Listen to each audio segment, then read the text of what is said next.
They mocked her, bound her to a post for laughs. But the moment her billionaire husband stormed in, the joke ended, and payback began. Rachel was 7 years old when the police officers came to her door. They spoke in hushed tones to her babysitter while Rachel sat in her wheelchair, clutching the stuffed elephant her father had won for her at the county fair just the week before. That elephant, she named him Elmer, would become her only remaining connection to the parents who had cherished her. There was an accident, the female officer had explained, kneeling to Rachel's level. Your mommy and daddy, they're not coming home. Rachel didn't cry, not then. The tears would come later, in the sterile room of Child Protective Services, where her small hands created what the social worker called remarkably expressive drawings. Art became her voice when words failed, her escape when reality became too painful. When the Evans family appeared 3 weeks later, Rachel had initially felt hope. Elizabeth Evans, with her tailored suit and pearl earrings, had smiled tightly at Rachel across the desk. She's a distant cousin of my husband's, Elizabeth explained to the social worker, her voice carrying the crisp authority of old money. It would be a shame for her to be lost in the system when she has family who can provide. What Elizabeth didn't say, what Rachel would learn through overheard conversations and whispered asides,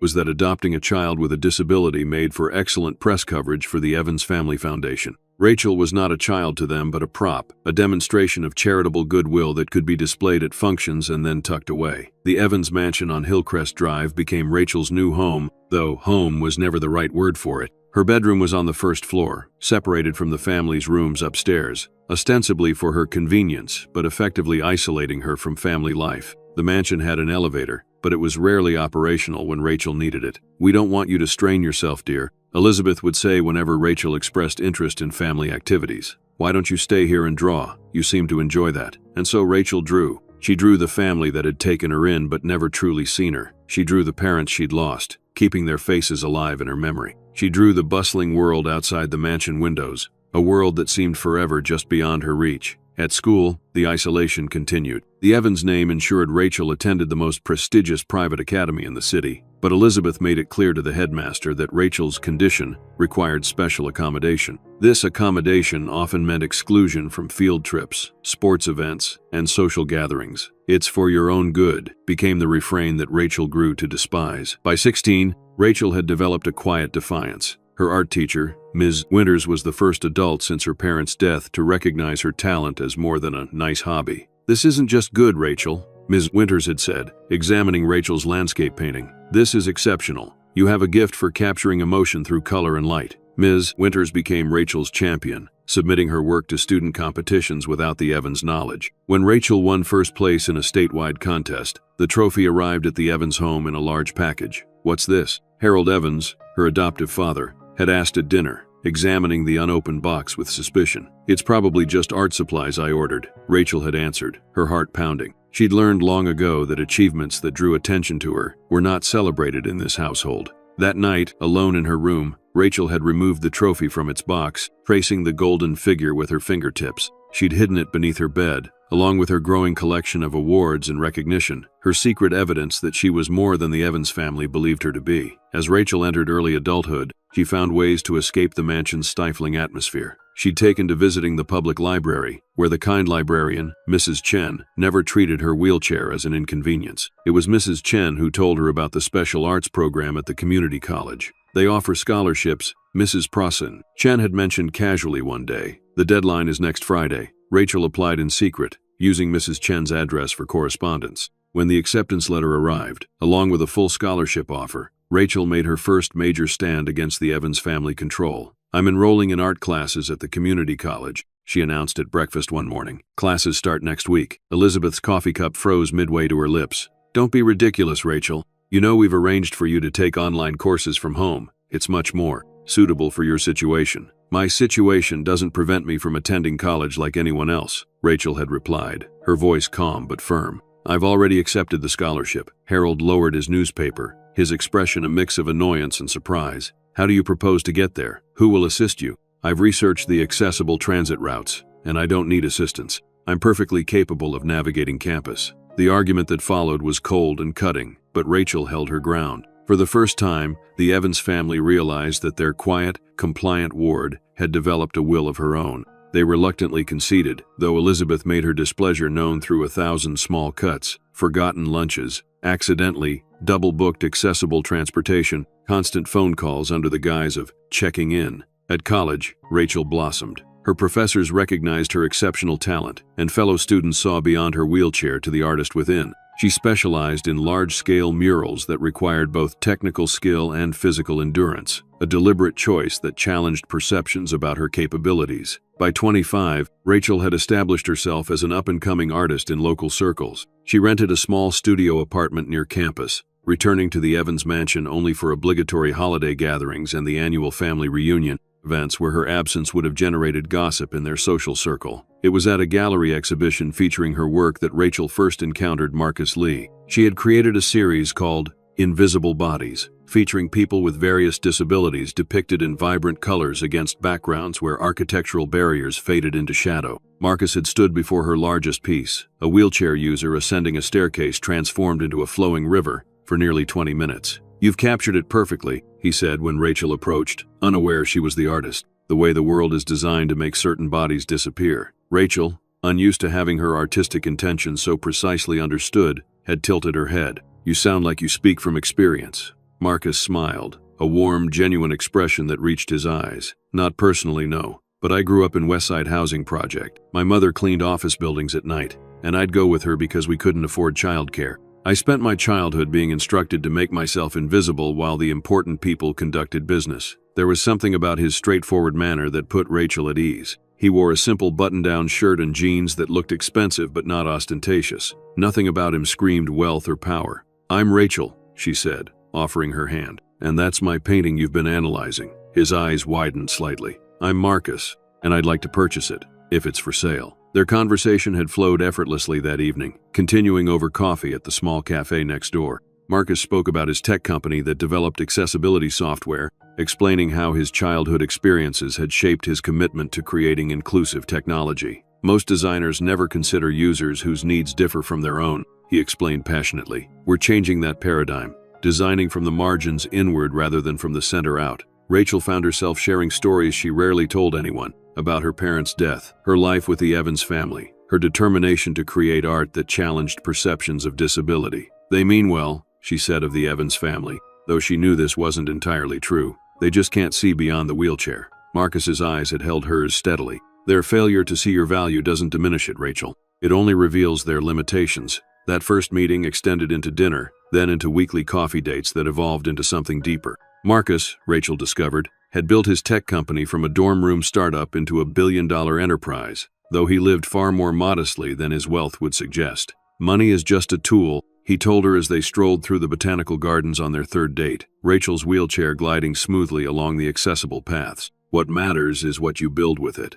What Marcus was building was revolutionary: integrated smart home systems that adapted to users' needs, educational software that adjusted to different learning styles, city planning consultancies that reimagined public spaces to be truly accessible to all bodies. Rachel found herself falling in love not just with Marcus's compassion and intellect, but with his vision of a world designed for everyone. When he kissed her for the first time beneath the cherry blossoms in the garden's Japanese section, Rachel felt seen in a way she hadn't since her parents' death. Their courtship progressed with a natural ease. Marcus never treated Rachel's disability as either an inspiration or an inconvenience. It was simply one aspect of the remarkable woman he was growing to love. He asked questions about her needs without presumption and respected her independence without hesitation. 6 months into their relationship, during a weekend trip to the coast, Marcus proposed as they watched the sunset from an oceanfront deck. "You've shown me what true strength looks like," he said, holding a simple diamond ring. "I want to build a life with you, Rachel, a life where we create spaces for everyone to belong." Rachel accepted without hesitation.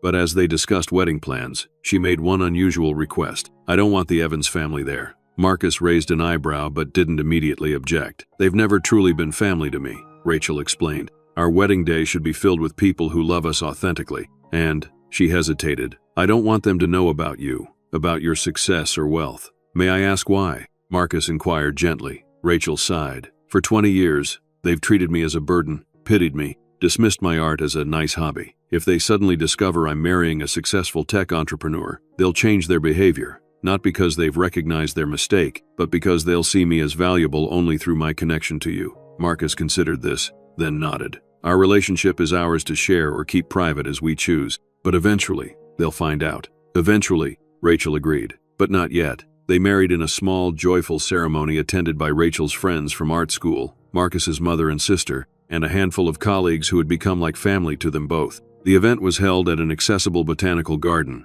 with vibrant flowers reflecting Rachel's artistic palette and simple, elegant decor that spoke to Marcus's understated style. After the wedding, they moved into a thoughtfully designed home that seamlessly incorporated accessibility features without making them the focal point. Marcus expanded his business, while Rachel's artistic career flourished. They collaborated on a series of public installations that combined her artistic vision with his technological innovations, interactive murals that responded to touch and sound, making art accessible to people with various abilities. To the Evans family, Rachel revealed nothing of these developments. During obligatory phone calls and rare visits, she spoke vaguely of art projects and teaching opportunities. She wore her wedding ring on a chain beneath her clothing when around them, removing all traces of Marcus from her appearance. "It feels dishonest sometimes," she confessed to Marcus after a particularly strained Christmas dinner at the Evans mansion. "But then Elizabeth makes some condescending remark about how brave I am to keep busy with my little paintings, and I remember why I keep our lives separate." Marcus never pressured her to change this arrangement. "Your boundaries with them are valid," he would reassure her. "You're protecting something precious, your sense of self-worth that exists independently of their recognition." As their third anniversary approached, Marcus's business required him to travel to Tokyo for an important partnership deal. The timing couldn't have been worse. It coincided exactly with the Evans family's annual reunion, an event Rachel attended only to prevent the social fallout that would affect the family's public image if she were absent. "Skip it this year," Marcus suggested as they discussed the conflict over breakfast. "Come to Tokyo with me instead." Rachel sighed, stirring her tea absently. "You know I want to, but Elizabeth has already made it clear that several major donors to the family foundation will be there. My absence would spark questions." "Questions might not be the worst thing," Marcus observed. "Maybe it's time for some honesty about how they treat you." Rachel shook her head. "Not yet. I'm just not ready for that confrontation." Marcus reached across the table, taking her hand. "Then I have a suggestion. Go to the reunion. Fulfill that obligation. I'll try to wrap up the Tokyo meetings early and join you for the final day, the formal dinner. Maybe it's time I meet this family of yours." Rachel hesitated. "Are you sure? It won't be pleasant." Marcus smiled, his eyes crinkling at the corners. "I'm sure. Besides, I've arranged a special anniversary surprise for when I return. Something worth celebrating after you endure the reunion." She raised an eyebrow. "A surprise? What kind of surprise? If I told you, it wouldn't be a surprise," he teased. "Let's just say it involves that empty lot we've had our eye on near the riverfront. The one you said would make a perfect community art space." Rachel's eyes widened. "You didn't. 3 years of marriage deserve something special," Marcus said with a grin. "The paperwork should be finalized while I'm in Tokyo." The joy of this news carried Rachel through the preparations for both Marcus's trip and her dreaded return to the Evans estate. As she packed for the reunion, she felt an unusual sense of anticipation. Perhaps this would be the last time she would have to pretend to be less than she was. Perhaps it was finally time for the Evans family to see the real Rachel, accomplished artist, beloved wife, woman of substance and worth. How wrong she was. The Evans family estate loomed on the hillside,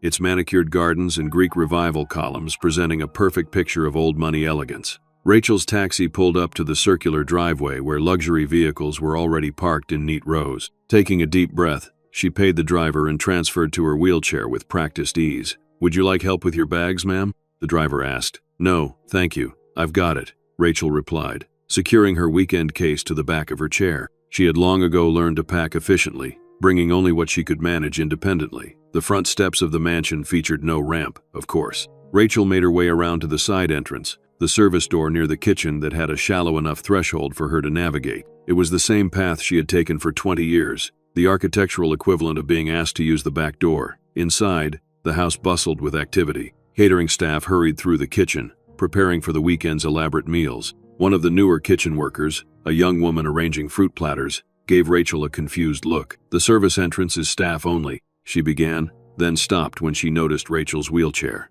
"Oh, I'm sorry. I didn't." "It's fine," Rachel assured her with a practiced smile. "I'm Rachel Evans. This is actually my family's home." The woman's embarrassment was evident. "I'm so sorry, Ms. Evans. No one told me." "Rachel, there you are." Elizabeth Evans appeared in the kitchen doorway, her silver blonde hair perfectly coiffed, her linen dress expensive but understated. "I was beginning to think you wouldn't make it." "Hello, Elizabeth," Rachel responded, wheeling forward to accept the air kiss her adoptive mother offered. The accessible transit was running late. "Well, you're here now," Elizabeth said, already turning away. Your usual room is prepared. Davis can help with your bags. She gestured vaguely toward one of the household staff before disappearing back into the main part of the house. Rachel declined Davis's help and made her way to her room, a converted study near the back of the house, far from the family quarters and guest suites upstairs. The room was exactly as she remembered, functionally accessible but sterile, lacking any personal touches. The walls were beige, the bedding plain, the furniture utilitarian.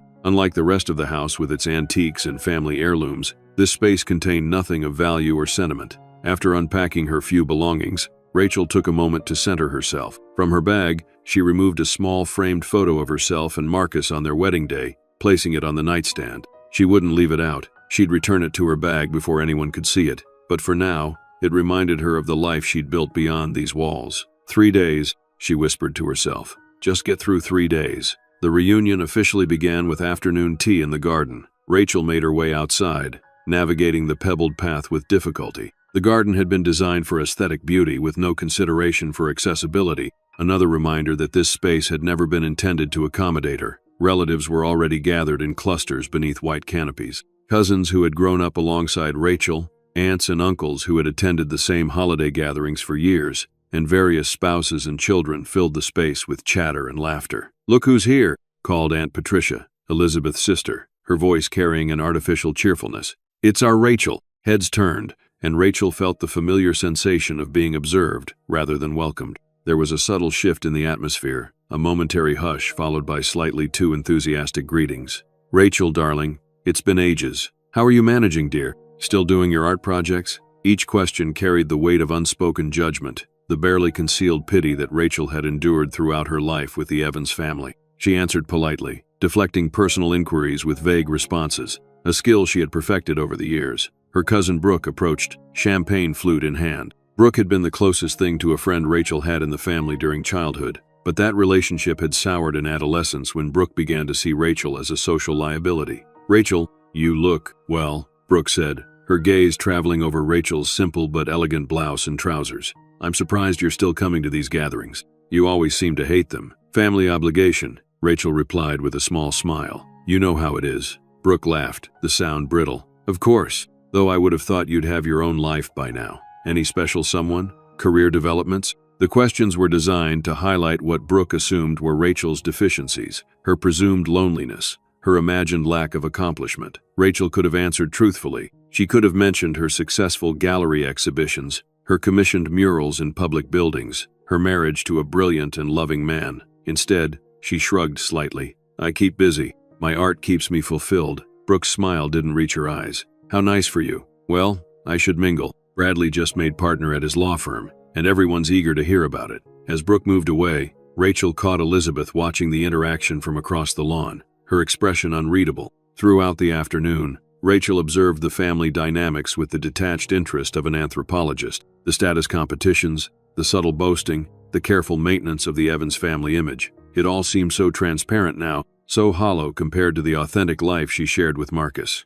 Dinner that evening was served in the formal dining room, the long mahogany table set with the family's heirloom china and silver. Rachel noted with grim amusement that no place setting had been arranged at a height accessible from her wheelchair. Instead, a separate smaller table had been placed in the corner, ostensibly for her comfort, but effectively segregating her from the family gathering. "We thought you'd be more comfortable with your own space," Elizabeth explained when Rachel wheeled up to the main table. "You know how crowded it gets." "I'd prefer to join everyone," Rachel replied quietly. Elizabeth's smile tightened. "Don't make a scene, Rachel. The arrangements have already been made." Rather than cause a disruption, Rachel acquiesced, taking her place at the isolated table. Throughout the meal, conversation flowed around and over her. Occasionally, someone would direct a question her way, usually something condescending about her hobbies or special needs. But for the most part, she remained invisible, watching as the family she had never truly belonged to continued their performance of perfect unity. That night, alone in her room,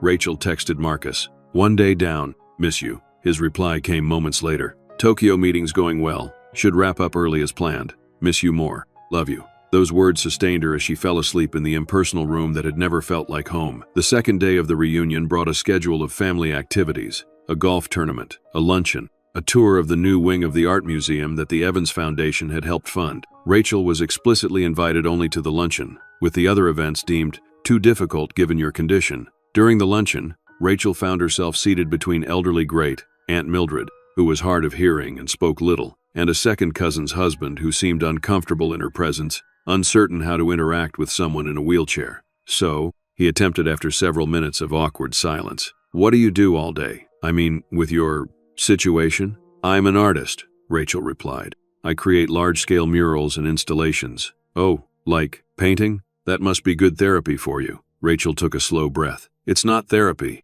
it's my profession." Right, he nodded vigorously. "Good for you, staying active." The conversation died there, his discomfort palpable. Rachel turned her attention to her meal, grateful when dessert signaled the luncheon's end. That afternoon, with the family still at the museum tour, Rachel took the opportunity to wheel through the mansion's grounds alone. She made her way to the old oak tree at the property's edge, a place she had often retreated to as a child. The tree stood as it always had, solid and enduring. Rachel reached out, touching its rough bark, remembering how she used to sketch beneath its branches, finding solace in art when human connection failed her. Her phone buzzed with a text from Marcus. "Finalized the Community Art Center deal. Can't wait to tell you all about it. One more meeting tomorrow, then flying home. Love you." Rachel smiled, warmth spreading through her chest. Soon, she would leave this place of painful memories and return to the life and love she had built for herself. Marcus would join her for the final dinner, and together they would close this chapter of her life. She didn't notice Brooke approaching until her cousin's shadow fell across her wheelchair.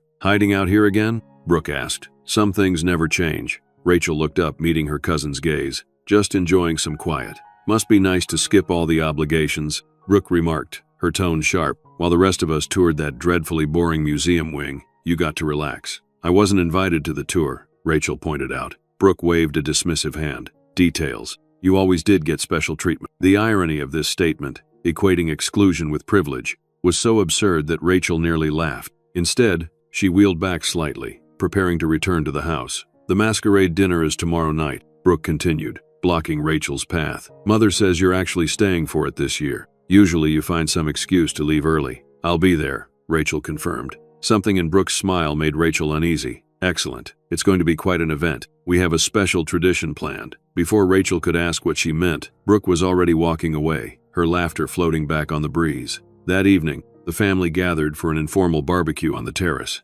Rachel noticed that once again, the setup made it difficult for her to navigate the space. The high cocktail tables were impossible to use from her wheelchair, and the buffet was arranged on a table too tall for her to reach the serving utensils. Harold Evans, Rachel's adoptive father, approached as she struggled to serve herself, taking the plate from her hands. "Allow me," he said, his tone suggesting benevolence rather than seeing the issue with the inaccessible setup. "What would you like?" Rachel swallowed her frustration. "I can manage, thank you. If the table were lower." Now, Harold interrupted, already filling her plate with portions she hadn't requested. "No need to make demands. We're all making accommodations for you being here." The comment stung, reinforcing that her presence was seen as a burden requiring special effort rather than family including family. Harold handed her the overloaded plate with a self-satisfied smile, then rejoined a conversation with his business associates before she could respond. Throughout the evening, similar interactions occurred. Her teenage cousin asked loudly why she couldn't just stand up for a minute to join a family photo. An aunt wondered aloud whether Rachel wouldn't be more comfortable inside when the evening breeze picked up.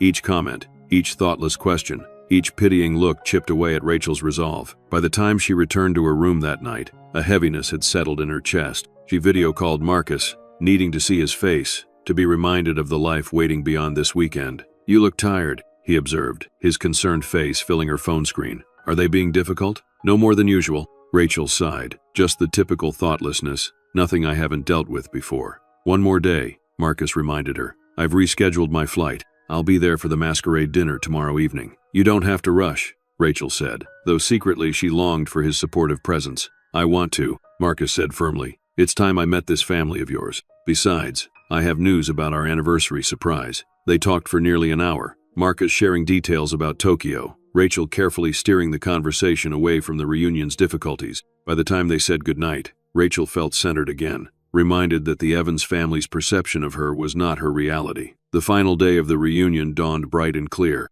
The household buzzed with preparations for the evening's masquerade ball, decorators transforming the grand ballroom, caterers preparing elaborate displays, staff polishing silver and crystal. Rachel spent most of the day in her room, working on sketches for a new mural project, emerging only for lunch. As evening approached, she dressed carefully in the outfit she had selected, a midnight blue gown with silver accents that complemented her eyes and dark hair. The dress had been custom-made to look elegant while seated, with special attention to the neckline and sleeves that framed her shoulders beautifully. From her bag, she removed the mask she had created herself, a delicate silver filigree design embellished with small blue gemstones. As she secured it over her eyes, a text from Marcus arrived. Flight landed. We'll be there by 8:30. Can't wait to see you. Love you. With renewed confidence, Rachel made her final preparations. Tonight, for the first time, the Evans family would see her as she truly was, accomplished, loved, and whole. She placed her wedding ring on her finger, no longer hiding this symbol of her happiness.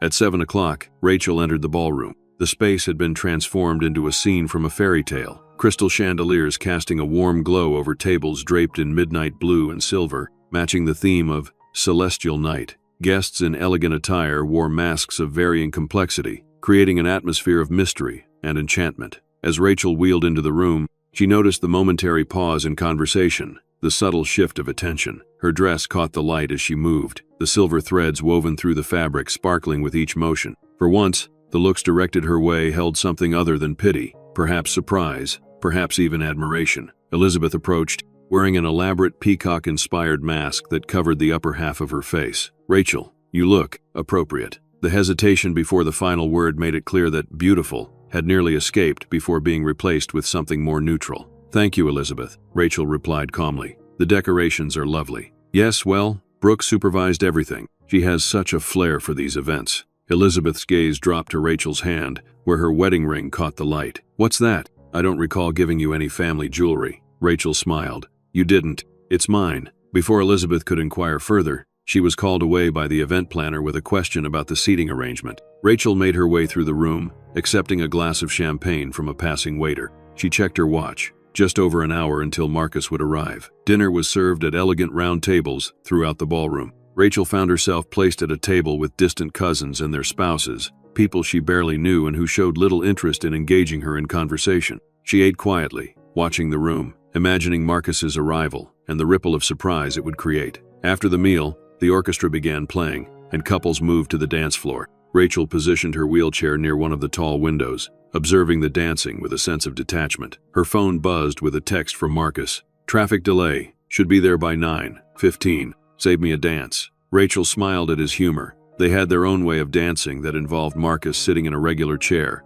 wheeling around the floor with her in synchronized movements. It was one of many creative adaptations they developed together, finding joy in reimagining rather than abandoning traditions. As the evening progressed, Rachel noticed Brooke and a group of cousins huddled together, glancing in her direction and whispering. The uneasiness she had felt at Brooke's mention of a special tradition returned, stronger now. At 9 o'clock, Harold Evans tapped a knife against his crystal glass, calling for attention. The music faded, and the dancing couples returned to their tables. Welcome, family and friends, to our annual Evans Family Reunion Masquerade. Harold's voice boomed across the ballroom. As always, this gathering celebrates our family's legacy of excellence and tradition. Polite applause followed this pronouncement. Harold continued with a lengthy speech about family accomplishments, foundation donations, and business successes. Rachel listened with half an ear, checking her watch periodically. Marcus would arrive soon. As Harold's speech concluded, Brooke stepped forward, her crimson gown dramatic against the blue decor, her mask a confection of red feathers and gold wire. Before we continue the dancing,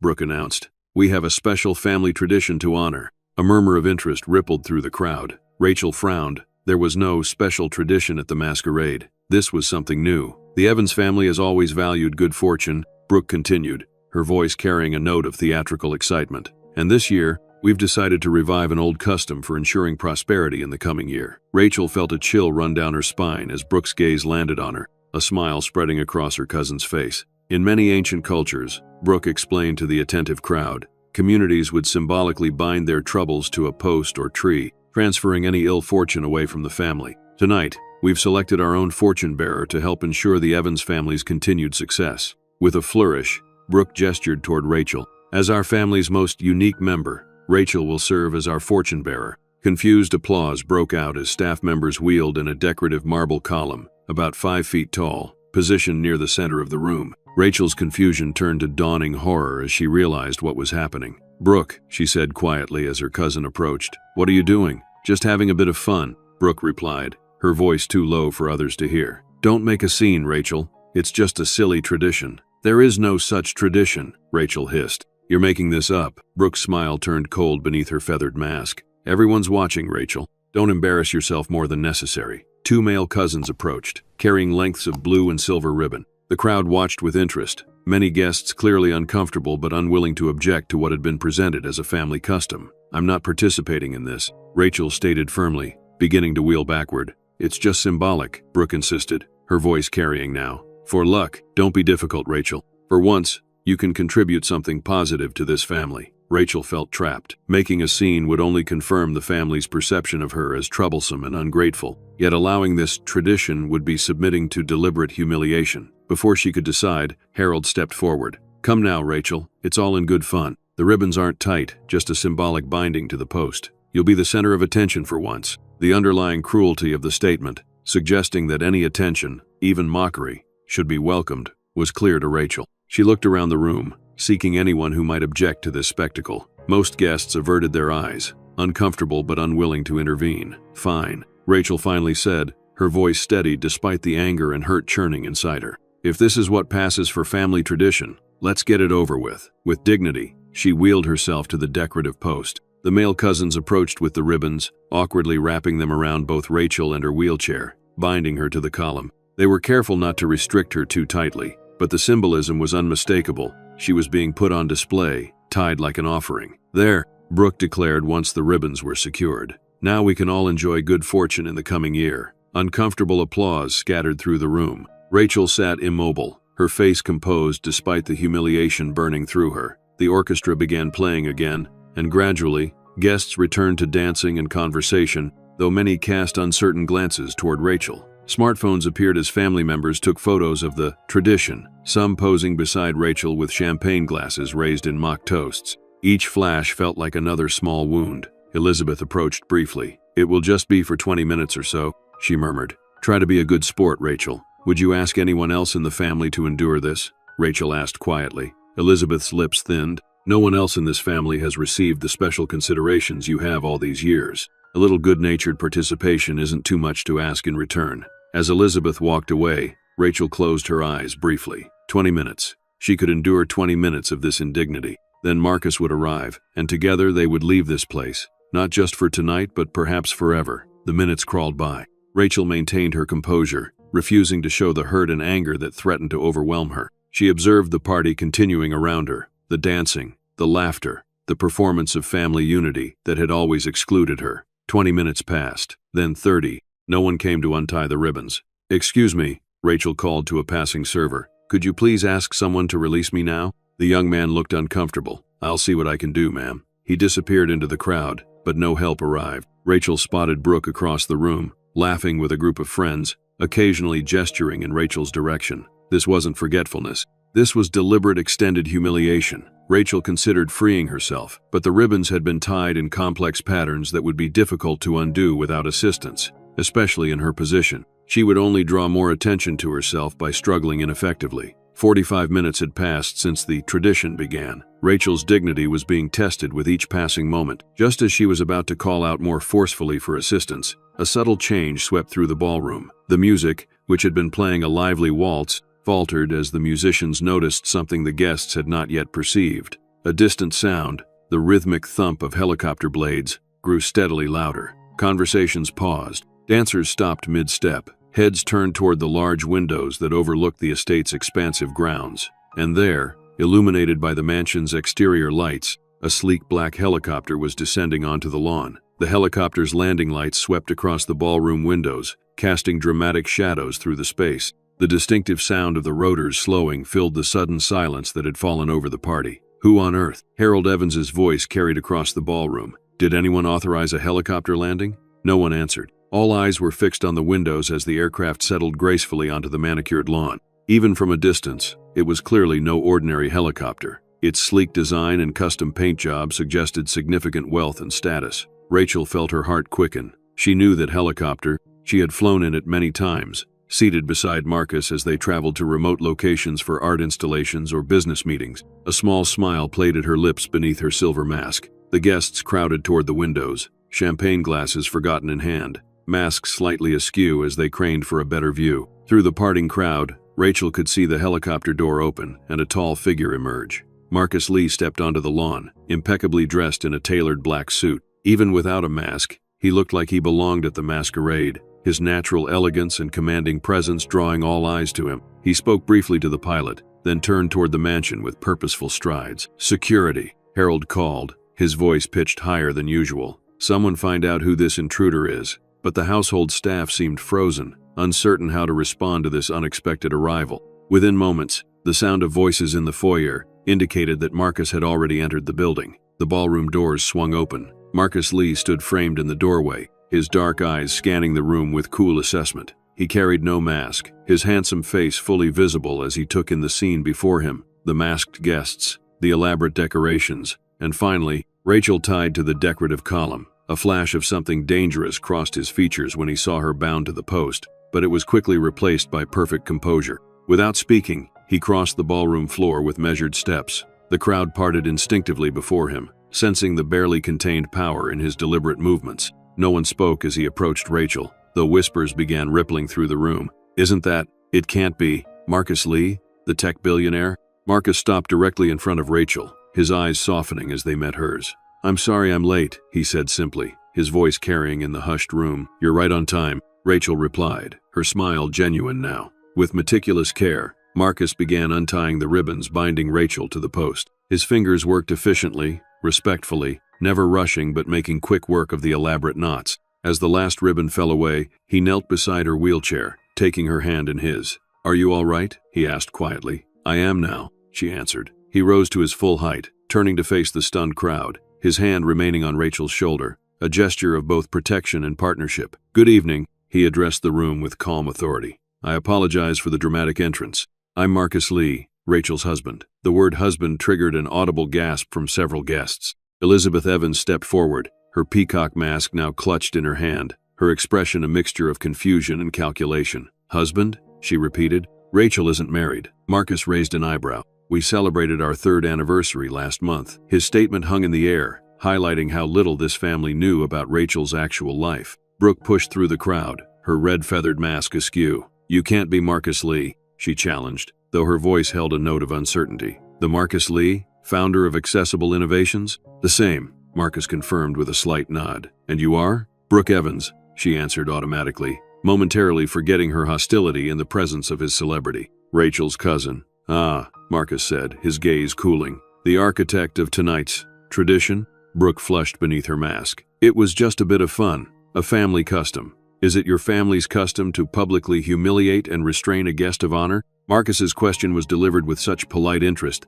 that it took a moment for the scathing criticism beneath to register. Harold Evans stepped forward, attempting to salvage the situation. "Now see here, Mr. Lee, if that's who you really are. You've interrupted a private family gathering and made accusations about—" "I've interrupted the public degradation of my wife," Marcus corrected smoothly. "And as for who I really am," he removed his phone from his pocket, tapped the screen, and immediately, the large decorative screens that had been displaying family photos throughout the evening flickered to life with a different image. The screens now showed a Forbes magazine cover featuring Marcus's face above the headline, "The billion-dollar visionary reshaping accessible technology." A stunned silence fell over the room. "Now," Marcus continued, replacing his phone in his pocket, "I believe Rachel and I will be leaving. We have an anniversary to celebrate." Elizabeth rushed forward, her social instincts overriding her shock. "Mr. Lee, surely there's no need to depart so hastily. There's been a misunderstanding. Rachel is a beloved member of our family." "Is she?" Marcus interrupted, his voice maintaining its pleasant tone though his eyes had hardened. "From what I've observed this evening,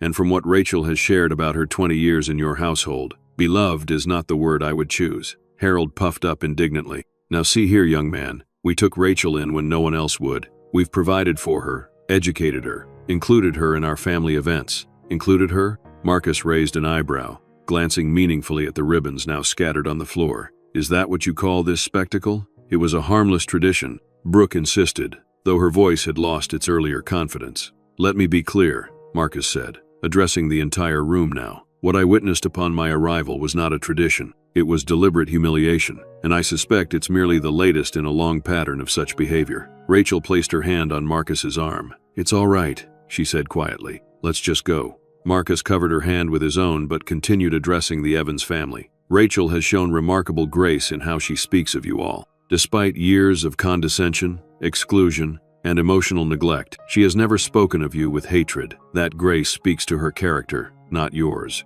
The accusation hung in the air, impossible to deny given the evidence of the evening's tradition. Harold's face had reddened, while Elizabeth's had gone pale. Brooke looked away, unable to meet anyone's eyes. Before we leave, Marcus continued, his tone shifting to something more businesslike. There's another matter I should address. He removed a folded document from his inner suit pocket. I recently acquired a controlling interest in Evans Development Holdings. Harold's jaw dropped. That's impossible. Evans Development is a private family corporation. The shares are held exclusively by various banks and creditors to whom you've been steadily losing them over the past decade. Marcus finished for him. Yes, I'm aware. My financial team has been tracking the Evans family's business decline for some time. When we learned that the final shares were being liquidated to cover mounting debts, we made an offer that the creditors found irresistible. The blood drained from Harold's face. You can't do this. The Evans estate is now under new ownership, Marcus confirmed. The paperwork was finalized yesterday. Don't worry, though. You won't be evicted immediately. We have plans for this property that will take some time to implement. Plans?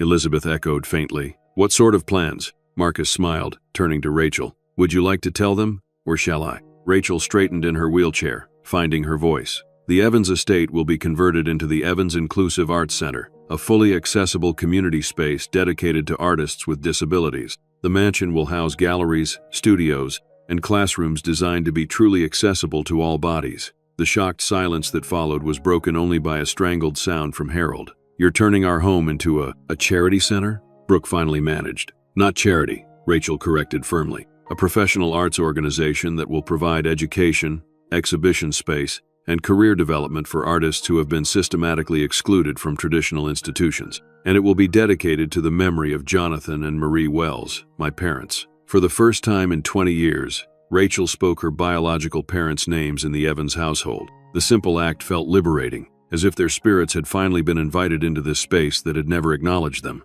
This is outrageous, Harold blustered, though his voice lacked conviction. You can't just— Actually, we can, and we have, Marcus said calmly. The financial documents reveal that the Evans family has been insolvent for nearly 5 years, maintaining appearances while steadily selling off assets. The only thing actually keeping this mansion from foreclosure was the annual injection of foundation funds, which, I believe, was technically misappropriation. Harold paled further at this accurate assessment of the family's precarious financial situation, information they had successfully hidden from their social circle until now. You'll be hearing from our lawyers, he threatened weakly. I look forward to it, Marcus replied with perfect equanimity. My legal team has already prepared extensive documentation regarding the Evans family's financial improprieties over the past decade. I imagine the foundation board and your donors would find it fascinating reading. The implicit threat hung in the air. Harold's shoulders sagged slightly as he recognized the checkmate. Rachel, who had been quietly observing this exchange,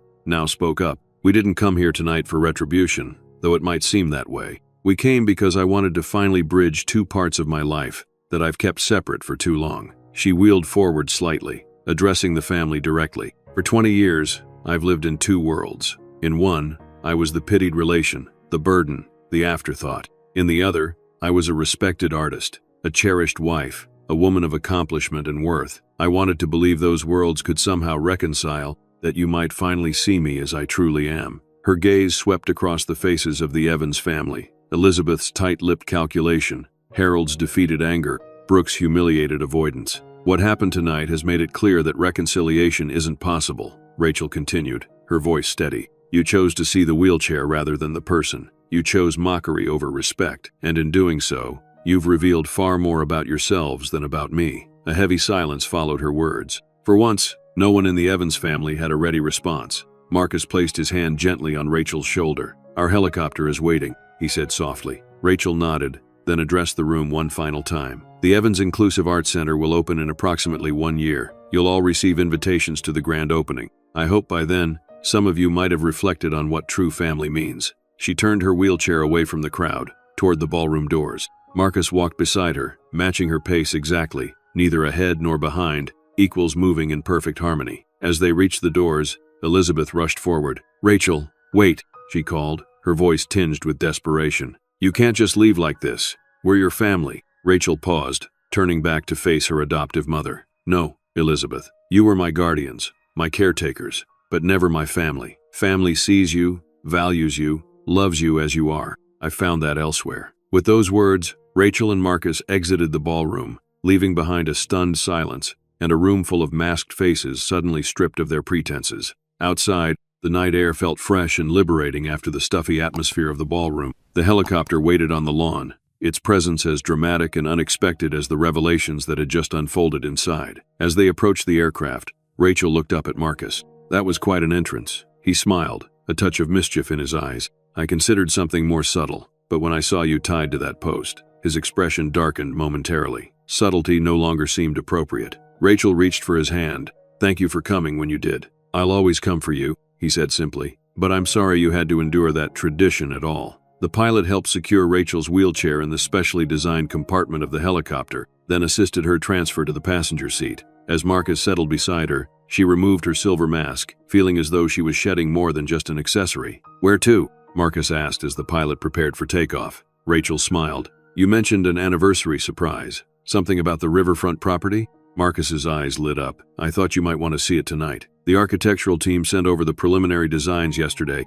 They've incorporated all your accessibility specifications." As the helicopter lifted into the night sky, Rachel looked back at the Evans mansion growing smaller below them. The grand house with its columns and manicured gardens had never really been her home. Now it would become something more meaningful, a space transformed by her vision, dedicated to inclusion rather than exclusion. "You know," Marcus said thoughtfully as they gained altitude, "your cousin Brooke was right about one thing." Rachel raised an eyebrow. "Oh?" "There is an ancient tradition of binding negative energy to a post to transfer it away from a community." His eyes held hers with warm intensity. "By tying you to that post, they unknowingly released you from them. Sometimes the universe has a sense of irony." Rachel laughed softly. "I like that interpretation. Out with the old, in with the new." As the helicopter turned toward the riverfront, leaving the Evans estate behind, Rachel felt a profound sense of closure. The chapter of her life defined by others' limitations was ending. Ahead lay a future she would design herself, accessible, inclusive, and authentically her own. "Happy anniversary, Rachel,"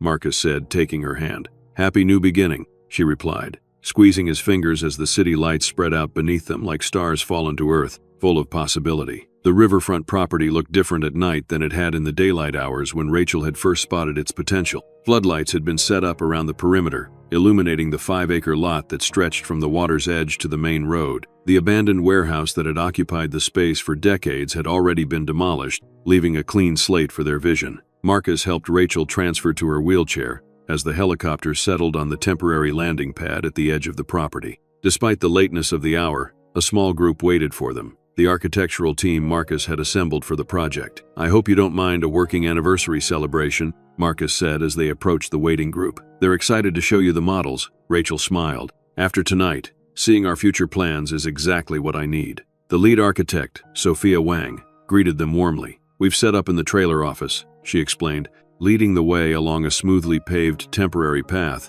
Rachel noted appreciatively that accessibility had been considered even for this temporary setup. Inside the well-lit trailer, a large model occupied the center table. Rachel gasped softly as she took in the miniature representation of what would become the Evans Inclusive Arts Center. The design was stunning, a harmonious blend of the original mansion's Greek Revival elements with modern, accessible features. The front steps had been replaced with a gently sloping pathway that curved organically through gardens. Glass-walled studios allowed natural light to flood workspaces while making the creative process visible to visitors.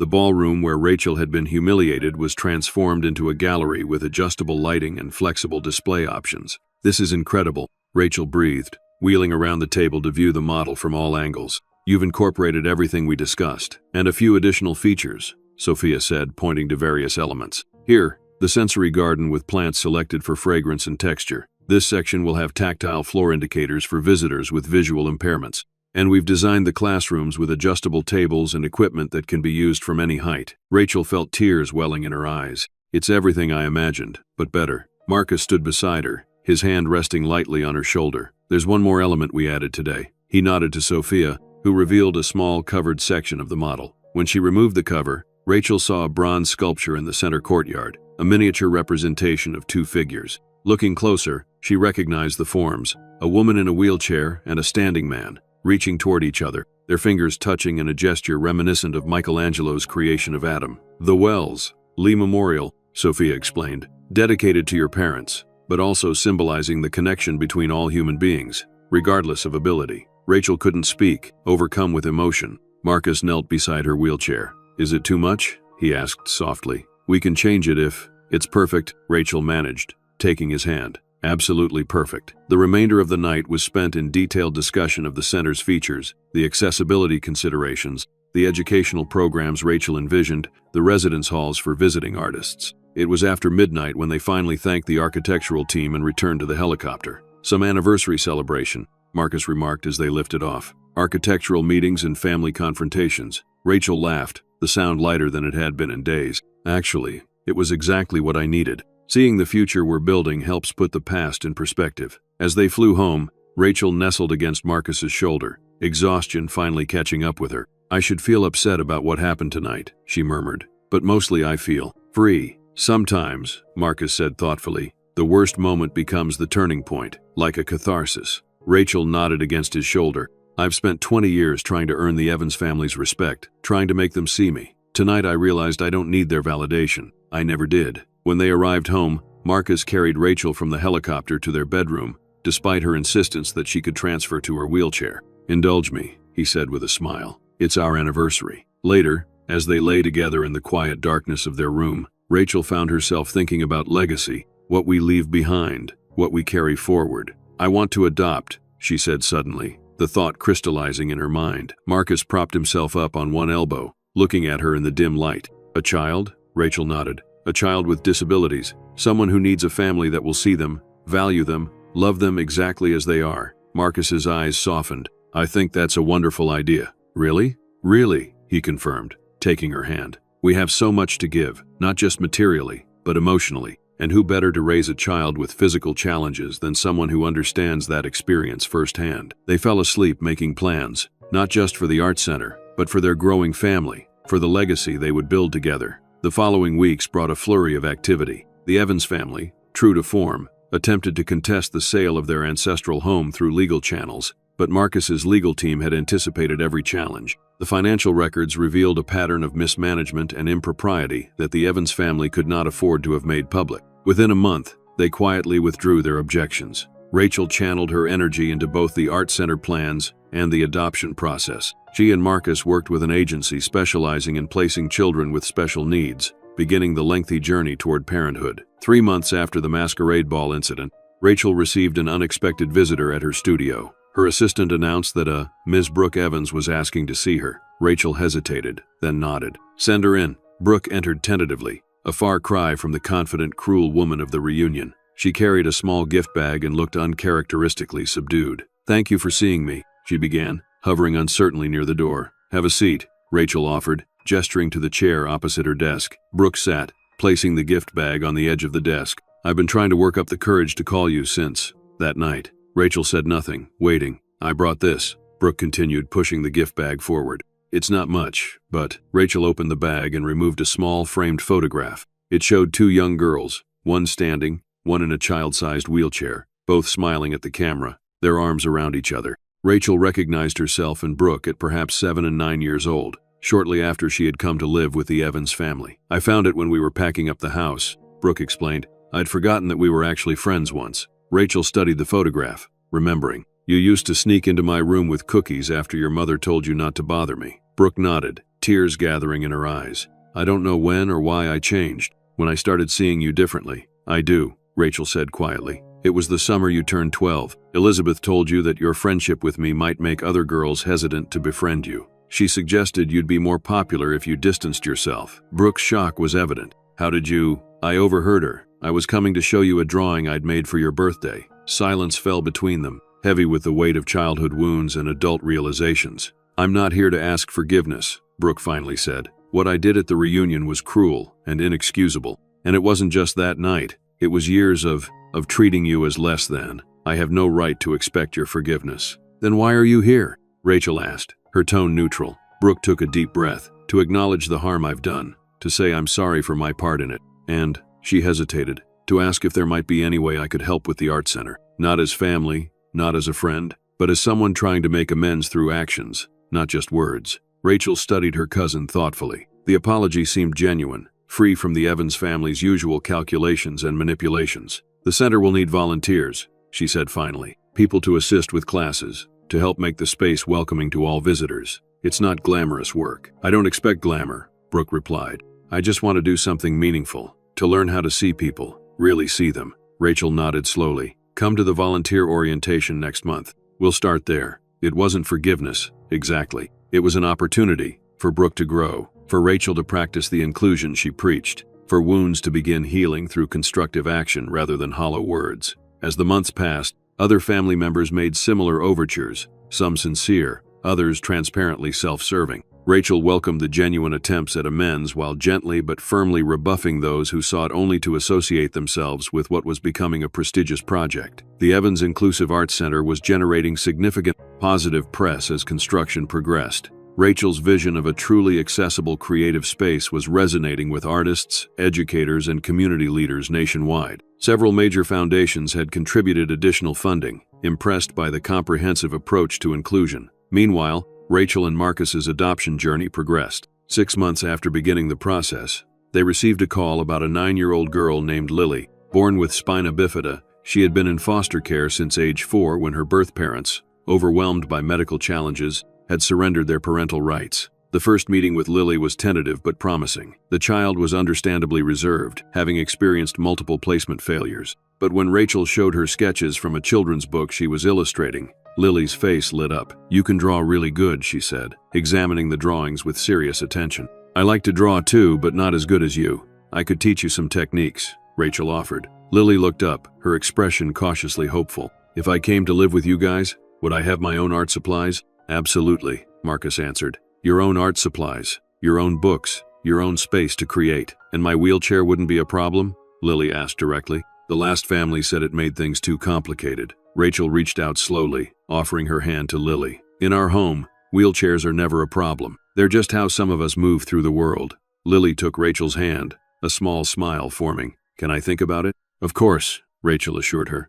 "This is a big decision. We want you to be sure." It took 3 more visits, but eventually Lily decided she wanted to become part of their family. The day she moved in, with her modest collection of belongings, her well-worn wheelchair, and her prized sketchbook, the house truly became a home. As the 1-year anniversary of the Masquerade Ball approached, the Evans Inclusive Arts Center neared completion. Rachel had overseen every detail, from the height of light switches to the texture of flooring materials, ensuring the space would be truly welcoming to all bodies. The grand opening was scheduled for exactly 1 year after the night she had been tied to the post, a deliberate choice that transformed a humiliating memory into a triumphant milestone. The invitations to the opening gala were sent to artists, community leaders, donors, disability advocates, and to the entire Evans family. Some responded with immediate acceptances, others with polite declinations. Elizabeth and Harold, now living in a much smaller home in another state, did not respond at all. Brooke, however, had become a regular volunteer during the center's development. Her initially awkward attempts at amends had gradually evolved into genuine appreciation for the work and the mission. She had even begun taking classes in American Sign Language to better communicate with deaf artists who would be using the space. The night of the opening gala arrived. The transformed Evans mansion gleamed with lights, its new accessible entryways and ramps integrated so seamlessly into the landscape design that they seemed to have always been part of the architecture. Inside, the former formal living room had become a welcome center with adjustable height information desks and tactile maps of the building. The dining room was now a cafe with tables accommodating wheelchairs and service animals, and the ballroom, the site of Rachel's humiliation, was now a stunning gallery showcasing works by disabled artists from around the world. Rachel, dressed in an elegant emerald gown, greeted guests alongside Marcus. Lily, officially their daughter as of 3 weeks earlier, helped distribute programs, proudly wearing a Junior Arts Ambassador badge. The ceremony began with Marcus welcoming the gathered crowd, acknowledging donors and community partners. Then he introduced Rachel, who wheeled to the center of the gallery as applause filled the room. "1 year ago today, I sat bound to a decorative post in this very room," Rachel began, her voice strong and clear. "It was meant to be an act of humiliation, a reminder that I was different, less than, unwelcome." A hush fell over the crowd. "But something unexpected came from that moment," Rachel continued. "It became the catalyst for transformation, not just of this building, but of relationships, perspectives, and possibilities." She gestured to the space around them. This center is not a rejection of the past, but a redemption of it. We've taken a space designed to exclude and reimagined it as a place where everyone belongs. The very post I was tied to has been repurposed as the base for the sculpture in our courtyard, a symbol that what was meant to harm can be transformed into something beautiful. Nods and murmurs of appreciation rippled through the audience. The Evans Inclusive Arts Center is dedicated to my parents, Jonathan and Marie Wells, who taught me that art belongs to everyone,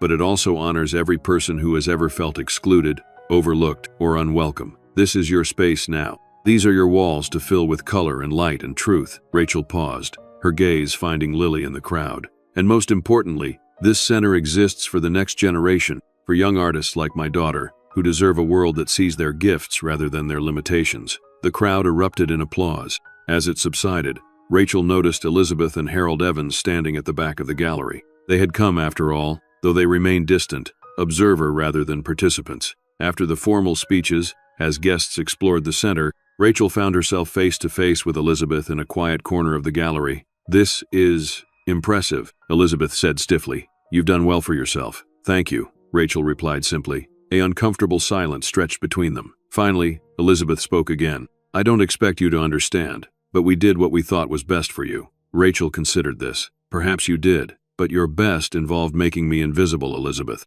It involved teaching me that my worth was tied to my utility, my acceptability, my ability to not inconvenience others with my needs." Elizabeth flinched slightly. "That wasn't our intention. Intentions matter less than impact," Rachel said quietly. "The impact of your parenting was that I spent 20 years believing I was fundamentally less valuable than an able-bodied person. That's what I had to unlearn when I met Marcus. Not just how to be loved, but how to believe I deserved that love." Elizabeth had no response to this, her usual composure faltering. "I don't hate you," Rachel continued. "I don't even blame you anymore. You were operating from your own limitations, your fear of difference, your attachment to appearances, your narrow definition of what makes a life valuable. I've moved beyond needing your approval or understanding." With that, Rachel wheeled away, returning to the celebration. She found Marcus and Lily near the interactive art installation that formed the centerpiece of the children's studio. "Everything okay?" Marcus asked, noting her expression. Rachel smiled, watching Lily excitedly showing another child how the installation worked. "Everything is exactly as it should be." As the evening progressed, Rachel observed the diverse crowd with satisfaction. Artists using prosthetics demonstrated techniques to fascinated observers. Deaf poets performed in sign language with interpreters translating. Children in wheelchairs explored tactile art stations alongside their able-bodied peers. The center was already fulfilling its purpose, creating a space where art was accessible to all, where creativity transcended physical limitations. Later that night, after the guests had departed and Lily was asleep, Rachel and Marcus stood in what had been the Evans family ballroom, now transformed into the main gallery. "Full circle," Marcus observed, looking at the space where the decorative post had once stood. Rachel nodded. "From exclusion to inclusion, from invisibility to recognition. Are you okay with how things ended with your adoptive family?" Marcus asked. Rachel considered this thoughtfully. "I think so. Some relationships can't be repaired. They can only be acknowledged and released. Elizabeth and Harold will never truly understand what they did or why it was harmful. And that's okay. I don't need their understanding to be whole." She looked around the gallery, at the artwork created by artists whose bodies and minds worked differently from the standardized norm.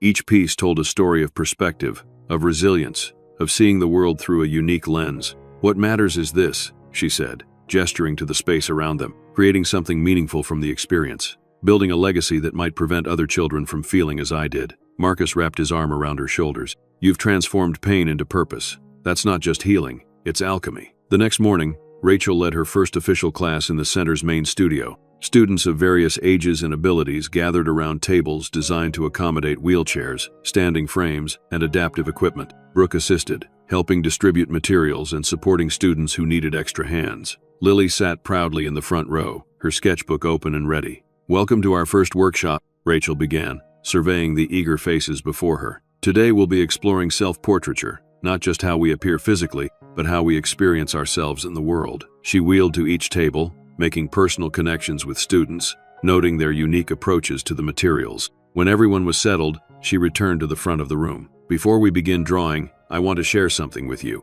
Rachel said. "Each of us comes to this space with different bodies, different minds, different ways of moving through the world. Those differences aren't deficiencies, they're perspectives, valuable, unique perspectives that enhance our collective understanding of what it means to be human. She paused, looking at Lily, who was listening with complete attention. Your strength isn't defined by how others see you, Rachel continued, her voice carrying through the sun-filled studio, but by how clearly you see yourselves. Today, we begin learning to see clearly, to recognize our own worth, our own beauty, our own essential contribution to the world. As the students began to draw, Rachel moved among them, offering guidance and encouragement. When she reached Lily's table, her daughter looked up with bright eyes. "Mom," Lily whispered, "I'm really glad you got tied to that post." Rachel raised her eyebrows in surprise. "You are?" Lily nodded solemnly. "Because if you hadn't, maybe this place wouldn't exist, and maybe you wouldn't have adopted me. So even though it was mean, it turned into something good." Rachel touched her daughter's cheek gently.